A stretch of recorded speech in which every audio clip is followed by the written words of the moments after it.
welcome to Church and State with Christopher Ferrara and Brian McCall as we document every 2 weeks the utter destruction of sanity in both church and state. Yeah, and it's no laughing matter, even though we laugh all the time.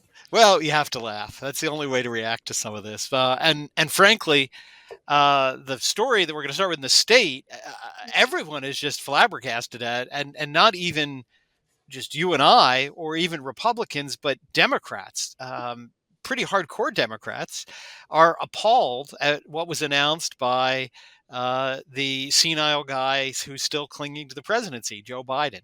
Joe Biden announced earlier this week that he was granting a full pardon for everything through December 1st, which, by the way, he signed in advance of December 1st. So he tried to grant a bit of a prospective.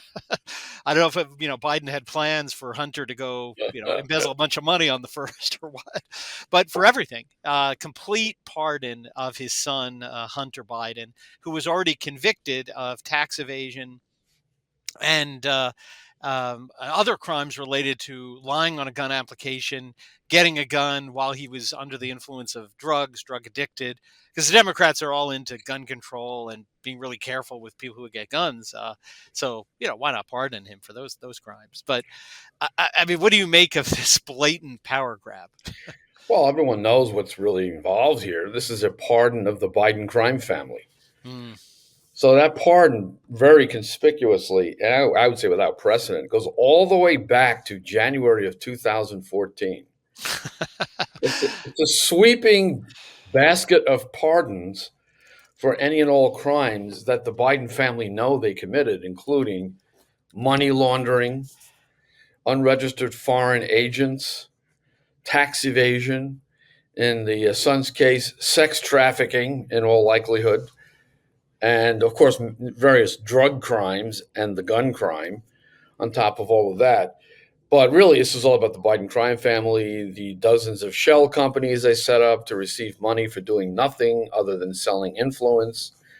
They all got rich, even though they have no known occupations that would have justified the payment of tens of millions of dollars to them, distributed to everyone in the family, by the way, including grandchildren. Nothing funny going on there, eh? So by pardoning him all the way back to 2014, they basically insulate themselves because everything Biden did, the son, leads right back to the whole family because he was the point of concentration for the money flowing into the family.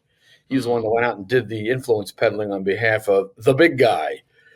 So in terms of pardoning his son, can you really blame a father for pardoning his son? I don't know. He has, if we believe in kings, and that's what the executive really is, a thinly disguised kingship with none of the restraints, of course, of the traditional monarchy, but it's a kingship. So he has the power of basically a monarchical chief executive, and he pardoned his son. If that was all there was to it, if the son were a crack addict and he made horrible mistakes and he ruined his life and he got convicted and the father wanted to pardon him, you might say, well, you shouldn't have done that. It's kind of an abuse of power. But it goes much further than that. This is an attempt to shield a web of criminal activity that enriched the entire Biden family, and everyone knows it. And conservatives were predicting that this pardon was coming, even as the fake news, lying as usual, was telling us that Biden, a paragon of the rule of law, would never pardon his son. Whatever they say will never happen is exactly what is going to happen. That's the fake news, which, by the way, is the reason the fake news is collapsing now. MSNBC, CNN, they've hemorrhaged viewership. They're not even a fraction of what Fox is. Fox beats them by multiple numbers if you combine them all together. So people have had enough of being lied to. Even the Democrats have had enough of being lied to. It was all lies all the time throughout the Trump administration, the 4 years of the Biden administration, throughout the entire campaign, lie after lie after lie. And this is just one of them, that Biden would never pardon his son. Well, no one is above the law. Remember that. No one is above. Well, the argument, if I were sitting in his chair, would say, yes, but the pardon power is part of the law. So there. Yes, exactly. Well, it's interesting. U.S. District Judge Mark Scarcy, who was the judge in California overseeing the tax evasion case, he leveled three charges at Biden. First, he and Biden's lawyers. First, I thought this was hilarious. He says they didn't even bring the pardon into court. They just brought like a news report that Biden had done it. Like he's like, it's a court of law. Like, actually, could you bring the document? And then two, he pointed out what I alluded to, that it was not even written well by a lawyer. It was written in an unconstitutional way because on its face purported to um, pardon in the future. Things had not yet happened. But he did say, well, legally I can sever the unconstitutional part from the constitutional part. And then third, he said in the statement of Biden about why he was doing it, it was outright lies. So get to your point about that these people just lie. Says Biden says at one point, well, it's understandable that my son made these mistakes, and that nobody would prosecute a drug addict who forgot to pay their taxes while they were addicted to drugs. Right, Oh no. trying to make it sound like a no mens rea here. And the judge said, actually, in his own plea, Biden admitted when he evaded the taxes, it was years after his drug addiction, that he wasn't addicted at the time, that he knew he was deducting personal expenses and did it anyway. So he just said, he outright lied, the president of the United States, about Yeah, the drug facts. addiction doesn't negate mens rea, which is the mental state required to commit a crime. Well, but I get what he's trying to say. He's trying to Yeah, say sympathetically, come on, a person who's on drugs, they forgot to do yeah, yeah, this. yeah, yeah. But he's saying there's not even a mitigating factor. He admitted he wasn't even on drugs at the time. Well, the rationale for the pardon was ludicrous to the Yeah. extent that Biden is arguing, well, my son was politically targeted for prosecution. No, he wasn't. He was politically selected for favorable treatment. Yeah. The original plea deal, and people may have forgotten this because public memory is short, the original sweetheart plea deal would basically have let him walk away without a pardon from every single criminal act he might have committed. And it was a Democrat judge who took a look at this plea deal and said, wait a minute, what is going on here? I'm not going to approve this. So their sweetheart plea deal, which would have been better than a pardon, Yeah. was torpedoed by a Democrat judge, which resulted in the trial on the tax evasion charges. But the Justice Department let the statute of limitations run on all of the other charges. Mm. So he got preferential treatment. He wasn't singled out for persecution. He was singled out for preferential treatment, sweetheart plea deals that fell through. And then he got a sweetheart prosecution, which basically was the result of letting statutes of limitation run on charges that could have put him behind bars for 30 or 40 years. Well, again, his argument, Biden's, is that Republican congressmen put pressure on Biden's own Justice Department to make them go prosecute Hunter Biden. I mean, if you wrote that in a political science essay in college, they would laugh at you for saying, like, how does that happen? Well, there was pressure to treat Hunter Biden, who was obviously Right. guilty of serious, Right. real crimes, like any other potential target. They went after Trump for made-up crimes, things that were invented, Right. custom designed non-felonies that they invented for Trump so they can indict him on something. Every one of those cases has gone down the tubes because they're all ridiculous. And it was amazing that with all of the examination they've been conducting of Trump's finances, his dealings in business and otherwise, his stock investments, for years of investigation, they couldn't come up with a single financial crime. Now, that's, to me, is remarkable. You could go over almost anybody's tax return and find some defect that could be construed to be a violation of tax laws. They couldn't come up with that. Remember the Trump tax returns? That was supposed to be the big Right. Bertha, the big Exactly. Bertha that would end Trump once and for all. Well, he released his tax returns. They were too complicated for the stupid reporters to understand. And it turns out that he basically took advantage of every available legal so-called loophole, which is what any good accountant will do for his client. So the tax returns turned out to be nothing. But in Biden's case, it was straight up tax evasion. Millions of dollars in income that he willfully did not declare so that he wouldn't have to pay taxes. So again, this is a question of preferential treatment. Well, interestingly, President Trump pointed out, I think rightly, the hypocrisy of this. That Hunter Biden's forgiven for everything, and all of these people sit in prisons for touring the Capitol on January 6th, and so he made clear he has no qualms about day one pardoning all of those real political prisoners. I mean, do you think he's right about that? First of all, I think that every single one of the J6 people should have either an outright pardon or a commutation of sentence. Hmm. Every single one of them. When you compare what they did, and some of them did act violently, they broke a window, they damaged some property. The fact that it was the Capitol building should add nothing to the penalty. And this is not a sacred temple that they violated. This is the people's house, supposedly. And if you look at the films, it shows the overwhelming majority, virtually all of them, walking between the velvet ropes like they were taking a tour of the Capitol building, just walking around. So even the violent ones, okay, fine. Sentence them to some reasonable sentence for malicious destruction of property, trespassing. If they assaulted an officer, okay, you get a sentence for that too, but not 8 years in prison, not 4 years in prison. You're better off committing involuntary manslaughter. Right. So every one of them should be let out of prison either by way of a pardon or a commutation of sentence. And I hope he doesn't go weak in the knees on that. He should make a statement once and for all that January 6th was not an insurrection. It was a demonstration that got out of control. No one was killed except the protesters themselves. Hmm. Several of them, including Ashley Babbitt, shot dead in cold blood by an incompetent police officer who had a habit of leaving his gun lying around in places like a bathroom. And, they investigated him and found nothing wrong with that. If it had been a black victim and a white cop, that white cop would be doing 50 years in prison. So Hmm. he should be commuting or pardoning all of the J6 prisoners, all of the pro-lifers rotting in jail on this ridiculous abuse of the conspiracy against rights statute, in which they turn a misdemeanor face violation, the Freedom of Access to Clinics Entrances Act, or FACE, which calls for a 6-month sentence for the first violation. They use the conspiracy against rights statute to turn that into a felony, converting a misdemeanor into a felony so they can throw people in jail for 3 or 4 years. Hmm. For what? Lying down in a hallway, kneeling in a hallway, a sit-in that wouldn't even raise an eyebrow in the context of any other protest movement, which would be treated as trespass under local law. You get a ticket, you pay a fine, you go your way.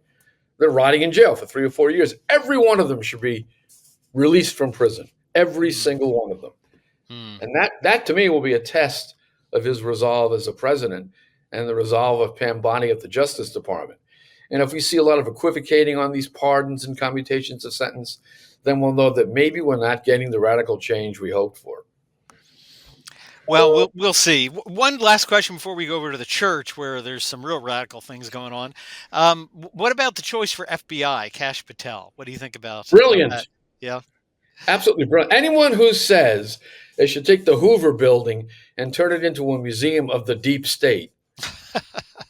Now, is he literally going to do that? No, that was No. hyperbole.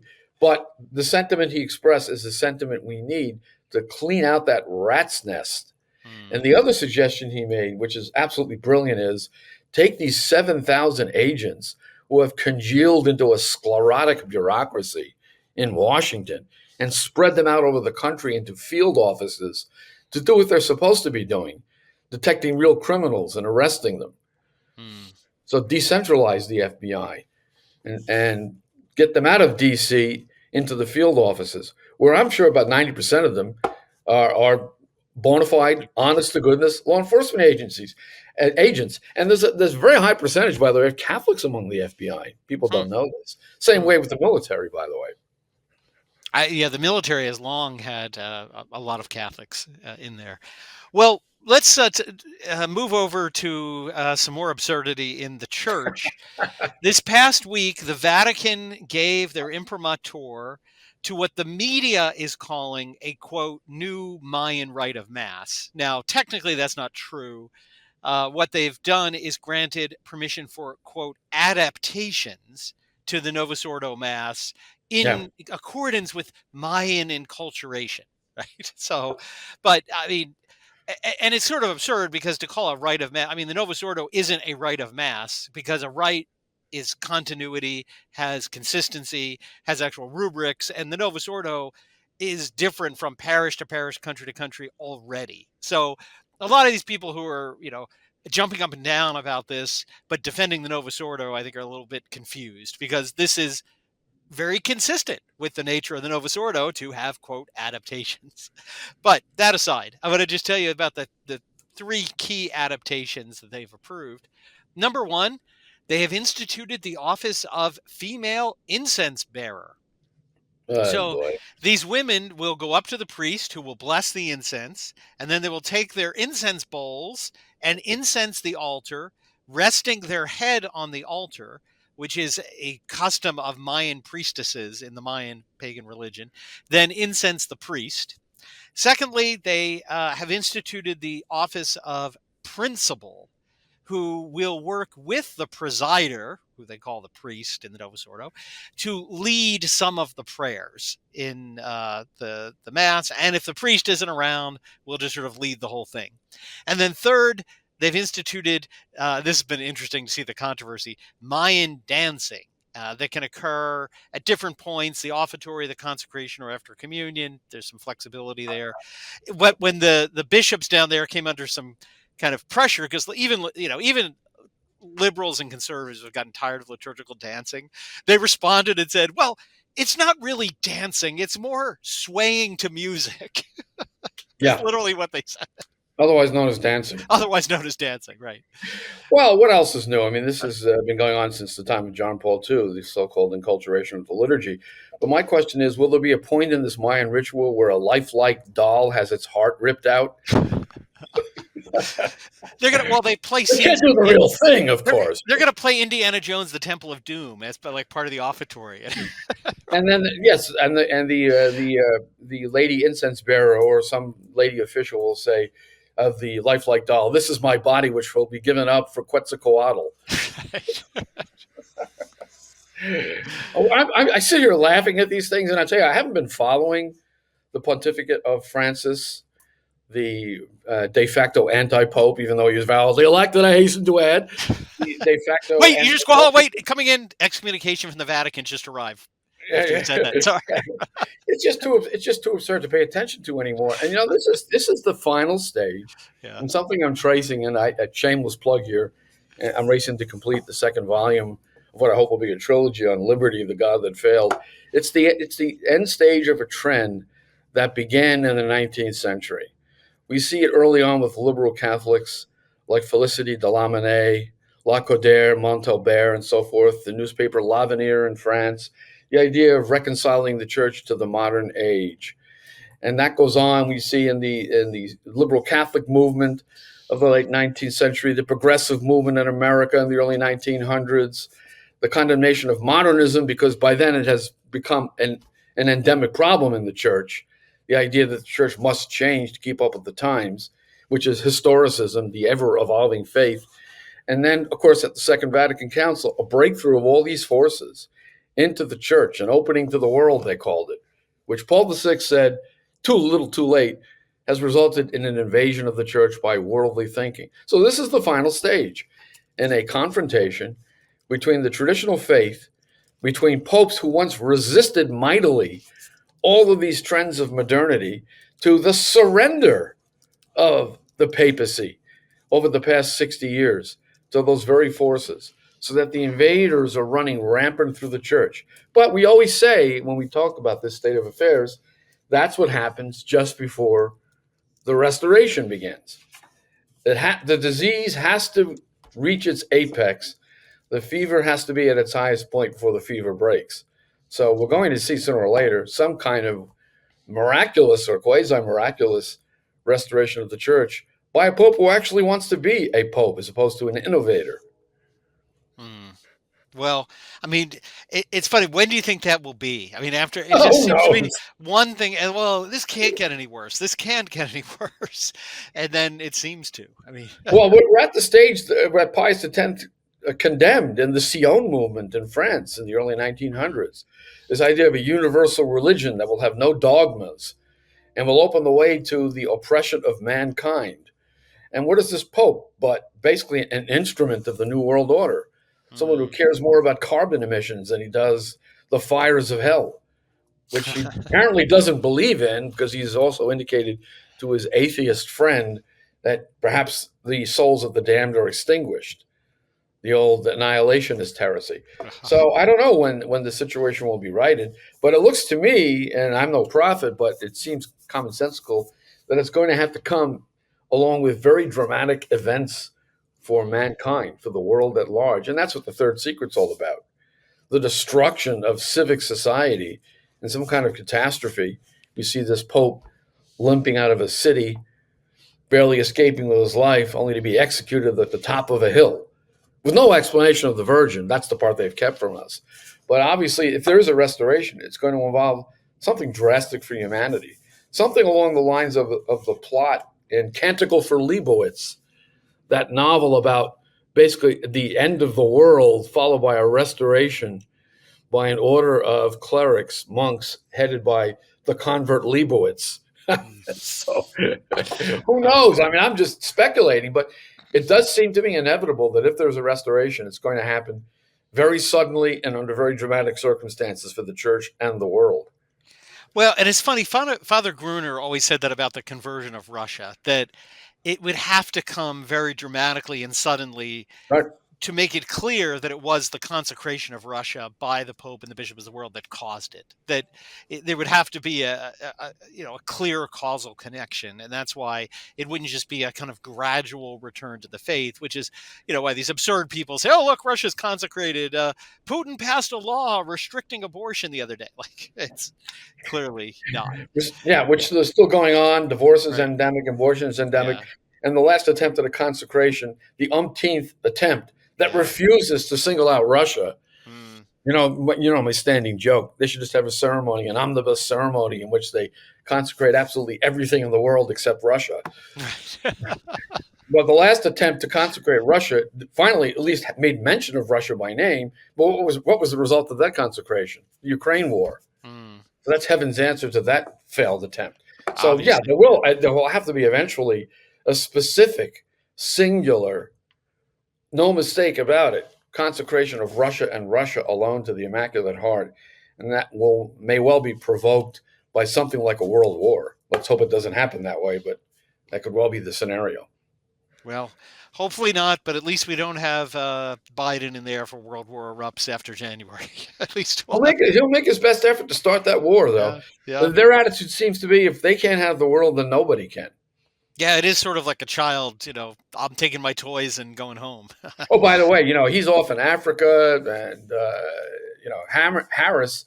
I don't know where she is. She went on vacation somewhere. Yeah. We don't have a president. We don't have a vice president. Who exactly is running the country right now? Wow, the Do same we have person any that has idea? whoever has been for the past 4 years. Yeah. Well, there you have the absurdities in church and state this week, and we'll be back one more time before the end of the year to give you a 2024 wrap up. So, Endless supply of material. of course. All right, and have a good time. Have a good rest of your week, Chris. Yeah, okay, you too. Take care, Brian. Bye. God bless.